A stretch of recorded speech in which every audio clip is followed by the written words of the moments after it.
Another September, another week of the Farmington Fair. When people think of fairs, they usually like to go in the evening after work and school so they can eat all the fried food available and also go on rides. But me, I would like to see what it's like during the daytime at the Farmington Fair.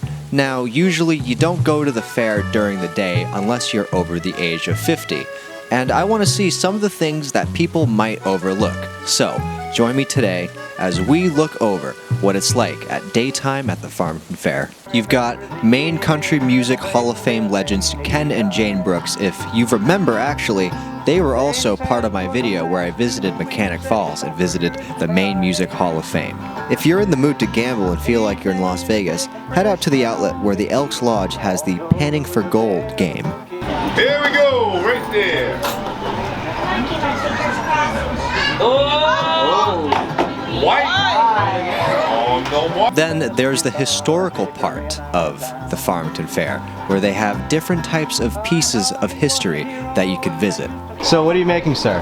Working on doubling back a piece of metal here to give me some more stock to work with. It's a failed attempt on a stove poker, so I'll be welding the piece on. So that thing rotating, is that what blows the fire? Yeah, there's a few gears in here. So the centrifugal force of the gears are what's keeping this going. There's a fan here, a rod in the bottom, in this section here, there will be a rod. Fan blows the air through the hose up into the fire. And we are ready to do the first weld.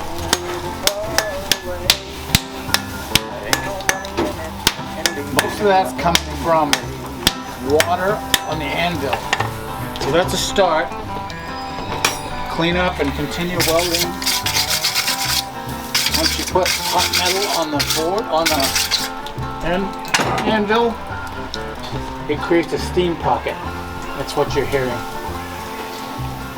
What can we do as just average citizens to keep the bee population growing so our wildlife can keep growing? Stop using pesticides. Stop using chemicals on your gardens, on your lawns, let things just grow. What kills most of the bees besides the pesticides? Mites. Mites. That if I was a bee, this would be in relation to how big a mite would look on a bee. They go into the larvae before it's capped, and they put a liquid in the larvae and it sucks out the lymph inside the bee.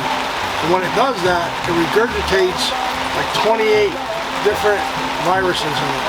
So when that bee emerges as a young bee, and it's a nurse bee, it starts feeding viruses to the new young bees. Another thing that's a detriment to the bees are beekeepers who are not doing a good job of being beekeepers. It used to be you could put a hive in your backyard and just leave it there, but it's like livestock. You need to tend to it. And one of the things that we suggest if you want to be a beekeeper is that you take a bee class so that you can learn, and that you would also join a bee club that does education and has other beekeepers that can be mentored to you. Interesting. So if they took a bee class, would A's and B's or just a B? Would that be all right? A, B's, and C's of beekeeping. What is the difference when it comes to pure maple syrup versus that artificial corn syrup they try to sell at the grocery store? Flavor to start with, and people are realizing the value of pure maple syrup. I mean, it's a whole natural product. There's nothing in it, but the sap itself has been reduced. There's no chemicals. It's healthy for you. There's minerals and antioxidants as well. Yeah. What would you say is the hardest part when trying to process and produce maple syrup? The hardest part. There's no easy part to it, really. And across the fair, there are some buildings where inside they do have some history within Maine and within the Farmington area. I was told that there was a sign of the old Ferrari Bros here somewhere, and I finally found it. Who the hell is Magoni? Then you have an ox pole, which it's a pair of oxes who are very close together with their necks and yokes chained to a sled carrying 4,000 pounds of more of concrete, and they're driven by a whip to pull the load 6 feet forward. This is very interesting. I don't understand the fascination. But if you want to go to something that's, I guess, a little less cruel to animals, I guess you could go to the petting zoo, where you can visit all the certain types of animals that you see at every petting zoo. Another thing that I find somewhat fascinating at a fair is the first place awards on certain foods. You know, we have the best looking vegetables, which honestly, it seems like something they do at a nursing home. Or the best looking apples. You've also got the best looking pears, the best looking plants. You get the gist. But if you go upstairs, you also have the nicest art collection on this side of the Sandy River. I'm really glad that kids are still keeping in touch with their culture. And I guess the adult artwork is pretty good too. They also have a lot of quilts here, but catch me at the Lego section. You also have a wall where people like to put up pictures. You've got pictures of someone's kid, pictures of some scenery, pictures of someone's dog, and pictures of someone's cock. You also have the hall where various businesses promote their cause and their company.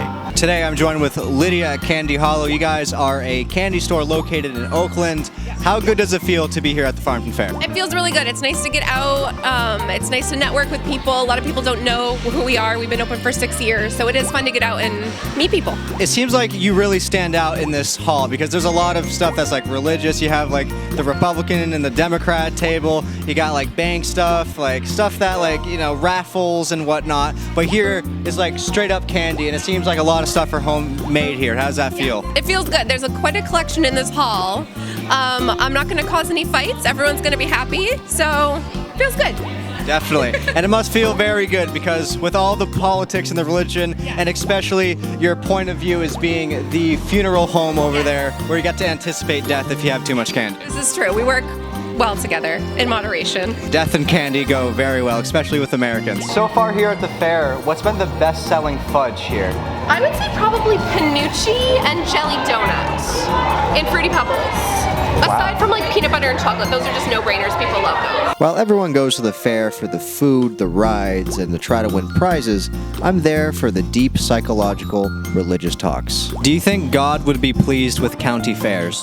It's not that he wouldn't like it, because he loves people and he wants us to be happy, and he doesn't have anything against pleasure.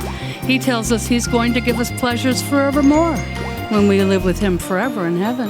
The thing is, the fair is not a place where people are focused on him, and he knows that if they're not focused on him, that they are vulnerable.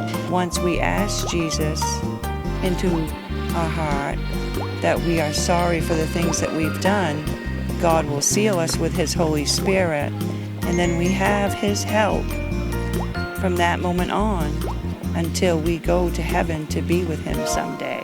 Well, I had quite the time here at the Farmington Fair visiting all the things that people don't really pay attention to. I want to thank everyone who's participated in this video explaining their side and their cause here at the Farmington Fair. I want to thank you guys for watching. If you want to see more videos, please check out my YouTube channel at Ferrari.Michael. Thanks again for watching, and thank you for everyone who participated in this video. And I'll see you guys next time. Take care.